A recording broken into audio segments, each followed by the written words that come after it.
మాస్టర్తో మాటామంతి కార్యక్రమానికి స్వాగతం. నేను మీ మాస్టర్ దుర్గా ప్రసాద్. ఈరోజు మనతో పాటు సోషల్ యాక్టివిస్ట్ మనోజ నామాల గారు ఉన్నారు. నమస్కారం మేడం. నమస్కారం దుర్గా ప్రసాద్ గారు. మేడం, కొన్ని విషయాలు చూస్తుంటే అసలు మన అంటే కుటుంబ రిలేషన్స్ కానీ అట్లా హత్యలు కానీ అన్నీ చూస్తుంటే చాలా బాధ అనిపిస్తుందండి. అది ఈ పిల్లలు పెంపకంలో కూడా చాలా ఇబ్బంది. ఒక విషయం ఏంటంటే, ఒక అమ్మాయి మైనర్ అనమాట, ఒక అతన్ని ప్రేమిస్తే ప్రెగ్నెన్సీ వచ్చింది. అమ్మాయి మైనర్, ప్రెగ్నెన్సీ వచ్చింది. ప్రెగ్నెన్సీ వస్తే మొత్తానికి అది అబార్షన్ తీయించేశాడు. మళ్ళీ ఏం చేశాడు, నీకు పెళ్లి చేసుకోమని చెప్పిందండి ఆ అమ్మాయి. చేసుకోమని చెప్తే ఓ పని చేద్దాము, నీవు మైనర్ కదా, మేజర్ అయిన తర్వాత మళ్ళీ చేయిస్తానంటే మళ్ళీ రిలేషన్లోకి వెళ్ళిందండి. మళ్ళీ ప్రెగ్నెన్సీ వచ్చింది. మళ్ళీ ప్రెగ్నెన్సీ వస్తే మళ్ళీ దాన్ని కూడా తీయించేశాడు. ఇంకా తర్వాత ఆ అమ్మాయి ఏం చేసిందంటే పెళ్లి చేసుకోమని ఆ ఊరు వెళ్ళిందండి. వెళ్తే వాడికి ఇష్టం లేదు.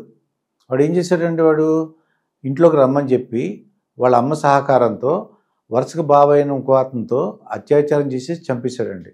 చంపేసి అంటే ఒక చెట్టుకు వేలాడదీశాడండి. ఆ చెట్టుకు వేలాడదీసే కార్యక్రమంలో వీళ్ళ అమ్మ అంట కాపలాగా ఉందటండి, వాళ్ళ అమ్మ, ఈ అబ్బాయి వాళ్ళ అమ్మ. ఇవన్నీ చూస్తుంటే వింతలు విడ్డూరాలు చాలా బాధాకరంగా ఉందండి ఈ సంఘటనలు చూస్తుంటే. మీకు ఏమనిపిస్తుంది అంటారు దీన్ని? చాలా బాధగా ఉంది దుర్గా ప్రసాద్ గారు. ఎందుకంటే యువత ఎటుపోతున్నారు, ఆడపిల్లలు ఎటుపోతున్నారు, మగపిల్లలు ఏం ఆశిస్తున్నారు, ఎందుకు ఇలా చేస్తున్నారు అనేది అర్థం కావట్లేదు. వీళ్ళకి చదువు సరిగా లేదనుకోవాలన్నా, పెరిగిన వాతావరణం అనుకోవాలన్నా, తల్లిదండ్రులు సరైనటువంటి క్రమశిక్షణ వాళ్ళకి నేర్పించకపోవడం వలన, ఆ తల్లిదండ్రులకు చదువు లేకపోవడం వల్ల పిల్లలకి సరైన దారిలో పెట్టలేకపోతున్నారు అనుకోవాలన్నా, ఇంత ఘోరం. నేను పొద్దున కూడా పేపర్లో చదివాను సార్. నేను అది చాలా బాధ అనిపించింది. ఆ అమ్మాయి ఎంత మైనర్ గా ఉండి కూడా ఆ అబ్బాయితో రిలేషన్ ఏమిటండి? వాళ్ళ తల్లిదండ్రులు ఏం చేస్తున్నారు పిల్లలు ఇలా చేస్తున్నప్పుడు? అబ్జర్వ్ చేయాలి కదా. అవునండి, అబ్జర్వ్ చేయాలి, పిల్లలు ఏం చేస్తున్నారు, అబ్జర్వ్ చేయాలి కదా సార్. మరి ఇప్పుడు ఎంతటి మొరటోడైనా, ఎంత చదువుకోని వాడైనా కూడా భార్య, పిల్లలు, సంసారం అనేది వాడికి తెలుసు కదా, పిల్లల్ని కనడం తెలుసు కదా. అలాంటప్పుడు పిల్లల్ని ఎలా పెంచాలి, ఎన్ని ఛానల్స్ లో, టీవీ ఛానల్ రోజుకు ఒక ఇన్సిడెంట్ చూపిస్తున్నారు. మీ పిల్లల్ని జాగ్రత్తగా పెట్టుకోండి అనేటువంటి నినాదం బోల్డ్ సార్లు టీవీలో వస్తూనే ఉంది. ఈ క్రైమ్స్ జరుగుతున్నాయని చూపిస్తున్నారు. మనం అనుకునే వాళ్ళం యూట్యూబ్ లో ఇవన్నీ ఎందుకు చూపిస్తారు అని. చూపిస్తున్నారు అంటే అవి చూసి జాగ్రత్త పడమనే కదా చూస్తున్నారు. మరి పిల్లలకి ఎందుకు చెప్పలేకపోతున్నారు? 16 ఏళ్ల వయసులో ప్రేమ ఏమిటి సార్? 16 ఏళ్ళు అది అట్రాక్షన్ అని అనుకోవాలి. ఆ అట్రాక్షన్ లో కమిట్మెంట్ అయిపోతున్నారు. ఆ కమిట్మెంట్ అవడం ఏమవుతుంది? పెళ్లి చేసుకుంటాడు కదా ఏనాటికైనా ఇతనే నా భర్త అని చెప్పి ఆ పిల్ల కమిట్మెంట్కి ఒప్పుకుంటుంది. దాంతో వీడేం చేస్తున్నాడు, ఎన్నాళ్ళైనా అవసరం తీరేంత వరకు వాడుకొని తర్వాత ఒక వేస్ట్ పేపర్ లాగా తీసి ఆ పిల్లని పక్కన పెట్టేసి ఫ్రెష్ గా ఇంకొక క్యాండిడేట్ ని వాడు చేసుకుంటున్నాడు. ఇదంతా తల్లిదండ్రులకు తెలియకుండా జరుగుద్దంటే నేను నమ్మను సార్.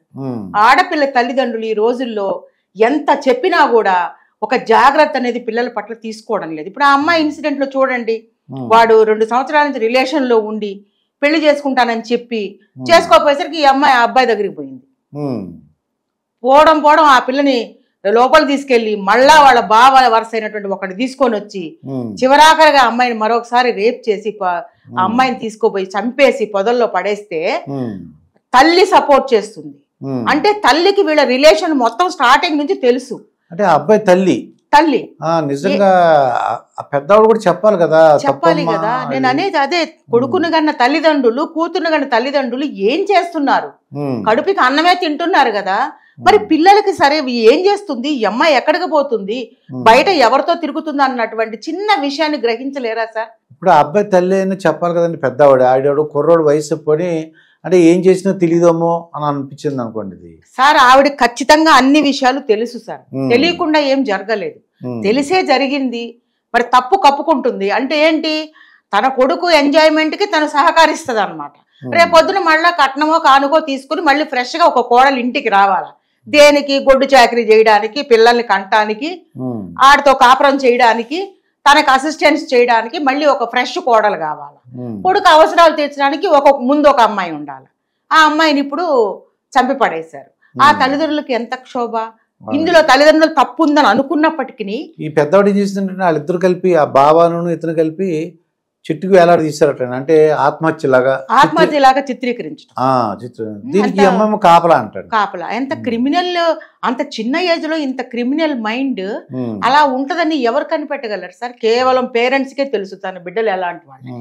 ఖచ్చితంగా పక్కింటి వాళ్ళకి తెలియదు సార్, వాళ్ళ బిడ్డల సంగతి వాళ్ళకి. ఈ అబ్బాయి తల్లి కూడా తప్పు నాన్న అని చెప్పాల్సిందండి. పోనీ అయిపోయింది చేసేసుకు పెళ్ళి, లేకపోతే వదిలేసి అలా చెప్పకుండా చంపేస్తుంటే ఒప్పేసుకున్నాను. కొడుకు తప్పు చేశాడు సార్, ఈమెకి తెలిసింది, ఏం చేయాలా? నువ్వు చేసింది తప్పురా, ఇంతవరకు జరిగింది జరిగిపోయింది. అమ్మాయి మేజర్ అయిన తర్వాత నువ్వు కూడా ఏదో ఒక ఉద్యోగం సద్యోగం వెలగబెట్టి ఆ పిల్లని పెళ్లి చేసుకో అని చెప్పి వాళ్ళిద్దరిని ఆదరించి పెళ్లి చేసి పెట్టాలి. లేదా వాళ్ళ పెద్ద వాళ్ళతో కూడా మాట్లాడి చెప్పి, ఇదిగో అమ్మ వీళ్ళిద్దరు ఇలా తప్పటడుగులు వేశారు, వీళ్ళని మనం సరిదిద్దాలంటే కేవలం పెళ్లి ద్వారానే సాధ్యం అని చెప్పి పెళ్లి చేసి ఇది చెయ్యాలి. అలా కాకుండా తప్పుని కప్పిపుచ్చడం ఒక తప్పు, మళ్ళా అమ్మాయిని చంపేయాలన్నటువంటి విషయంలో ఈమె పాత్ర ఉండడం రెండో తప్పు. మూడోది వీడు ఘోరమైన తప్పింది ఇంకొకరిని తీసుకొచ్చి వాడితో కూడా ఆ అమ్మాయిని పాడు చేయించడం.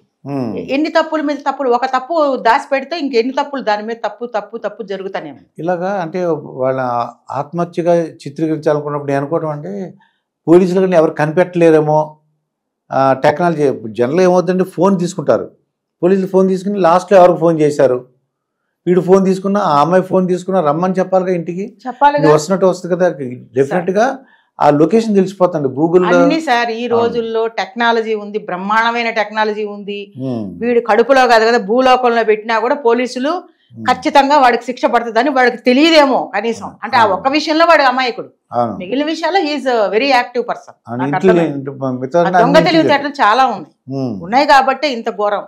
ఎలా ఈ ఘోరాన్ని అరికట్టాలో నాకైతే అర్థం కావట్లేదు సార్. చాలా బాధగా ఉంది నాకు, ఒక అమ్మాయిని చంపి అన్యాయంగా చనిపోయింది ఈ రోజు. అంటే ఇటువంటి నాకు అర్థమైంది ఏంటంటే పేరెంట్స్ కానీ వయసు ఇప్పుడు ఇదివరకున్న చదువులు వేరు, ఇప్పుడు చదువులు వేరండి. వాళ్ళు కొద్దిగా అర్థం చేసుకుని ఇంకా మనం జాగ్రత్తగా ఉండాలి, మన భవిష్యత్తు ఉంటుంది, మన ఒక చాలా కెరీర్ ఉంటుంది, అలా అర్థం చెప్పారు. ఈ రోజుల్లో ప్రతి ఒక్కరు చదువుకుంటున్నారు కదా, చదువుకోకపోయినా కూడా అవేర్నెస్ ఉంటుంది కదా సార్. కనీసం వాళ్ళకి ఒక అవగాహన, నా బిడ్డను నేను జాగ్రత్త చేసుకోవాలన్నటువంటి జ్ఞానం ఉండదా?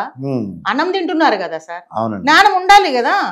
ఆడపిల్ల ఎటుపోతుందో చూసుకోవాల్సిన బాధ్యత తల్లిదండ్రులది. అది ఉన్నంత కాలం పిల్లలు సేఫ్ ఉంటారు, లేకపోతే ఇలాంటి ఘోరాలు జరుగుతూ ఉంటాయి సార్. నాకు అర్థం ఏంటంటే ఇక్కడి నుంచైనా మొత్తం పిల్లలు అంటే ఆడపిల్లలు కానీ వాళ్ళ తల్లిదండ్రులు కానీ అందరూ కూడా కొద్దిగా అర్థం చేసుకుని ఇటువంటి కేసులు రిపీట్ అవ్వకుండా ఎవరికి వాళ్ళు జాగ్రత్తగా ఉంటే మంచిది అనిపిస్తుంది. నాకు కూడా అదే సార్, నేను కూడా ఒక చిన్న మాట చెప్పదలుచుకున్నాను లాస్ట్ గా. ఈ స్కూల్స్ లో చదువుకుని పిల్లలు ఎంతో కొంచెం చదువుతుంటారు కదా, స్కూల్లో కూడా అవేర్నెస్ కోసము క్లాసులు కండక్ట్ చేసి ఫ్యామిలీ వాల్యూస్ కాలేజెస్ లోను కూడా ఒక అంటే స్కూల్ లెవెల్ నుంచి ఉండాలి వాళ్ళు. అది స్కూల్ లెవెల్లోనే స్టార్ట్ అయింది అనుకోండి, పునాది 10th క్లాస్ అంటే అది ఒక ఇంటర్మీడియట్కి వచ్చేసరికి వాళ్ళు కొంచెం దారి తప్పుతారు, గాడి తప్పిపోతారు పిల్లలు. అందుకని 10th క్లాస్ రేంజ్ లోనే వాళ్ళకి ఒక పునాది వేయాలి. ఫ్యామిలీ వాల్యూస్ అంటే ఏంది, ఆడపిల్లని మనం ఎలా చూసుకోవాలి, అబ్బాయిలకు మనం ఎంత దూరంగా ఉండాలి, గుడ్ టచ్ ఏంటి, బ్యాడ్ టచ్ ఏంటి, ఇలాంటివన్నీ మనం పిల్లలకి నేర్పించే విధంగా ఉన్నట్టయితే కొంతవరకు ఇలాంటివి నిరోధించడానికి అవకాశం. ఇదండి మనోజ నామాల గారితో జరిగిన ఇంటర్వ్యూ. మరొక ఇంటర్వ్యూతో మీ ముందుంటాను. మీ మాస్టర్ దుర్గాప్రసాద్. నమస్కారం మేడం.